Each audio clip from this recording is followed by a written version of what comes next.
Ellen White didn't just provide instruction to the church and individuals in it, but she also received visions that dealt with real life issues and events in contemporary society in her day. She lived during the Civil War and received visions on this before and during the war. If we rewind a few years, we see that the Great Awakening was linked with the abolition movement, and in fact all the early Adventist pioneers were abolitionists.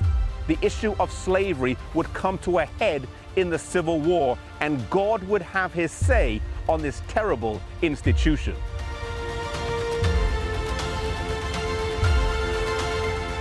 South Carolina would be the first state to secede on the 20th of December 1860, and 23 days later, Ellen White would have her first Civil War vision in Parkville, Michigan, here in this church.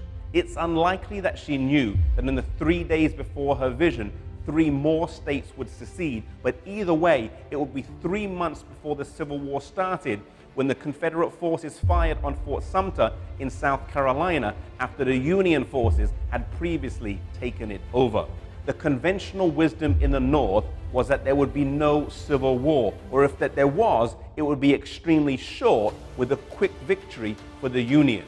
Ellen White correctly predicted that there would be war, that there would be a long war, and that people in her audience that day would lose sons in the war. Her second Civil War vision happened here in the Roosevelt Seventh-day Adventist Church in New York State on August 3rd, 1861. She was standing behind this very pulpit, though it would have been located on the other side of the church. She saw that slavery was a sin and that upholding it was in direct contrast to the teachings of Christ. She also saw that God was using the Civil War to punish both sides, the South for practicing slavery and the North for so long suffering its overreaching and overbearing influence. Perhaps most fascinating of all was her insight into the Battle of Manassas, sometimes called the Battle of Bull Run.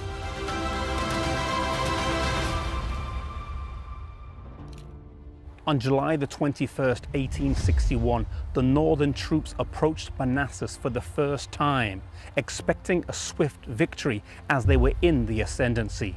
At one point in the battle, they were pushing ahead, when, as Ellen White describes, an angel descended from heaven to the battlefield and waved his hand backwards.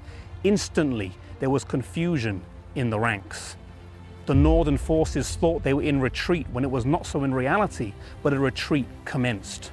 Lieutenant Colonel W.W. Blackford, writing later, says that the lines of blue that had been so well defined and unbroken suddenly became like a swarm of bees running away as fast as they could.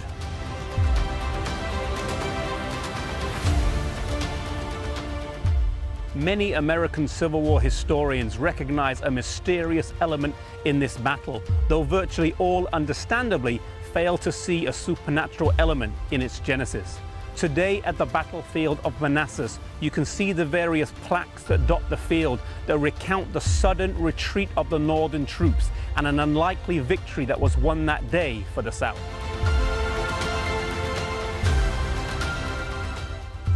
Then her angel explained that God had this nation in his own hand and would not allow victories to be gained faster than he ordained. The North was not to be allowed to win a quick, decisive battle, thus bringing an abrupt end to the war, because it would be punished for condoning slavery before the war and also for not making abolition the principal ethical issue in the war. This vision shows how God involves himself in the affairs of men and does not stand idly by as we sometimes feel.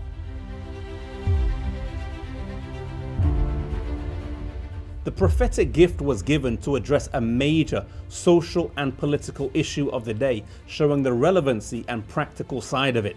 Today there are some that say as Christians we shouldn't get involved in social issues but should just preach the gospel. But whilst preaching the gospel, we should seek to do justly, love mercy, and walk humbly with our God. Some of the issues that have been around for centuries are still around in our day. And as Christians, we should seek to fight injustice and seek mercy for others. May our religion be practical and meet the needs of society, demonstrating the love of God wherever we are.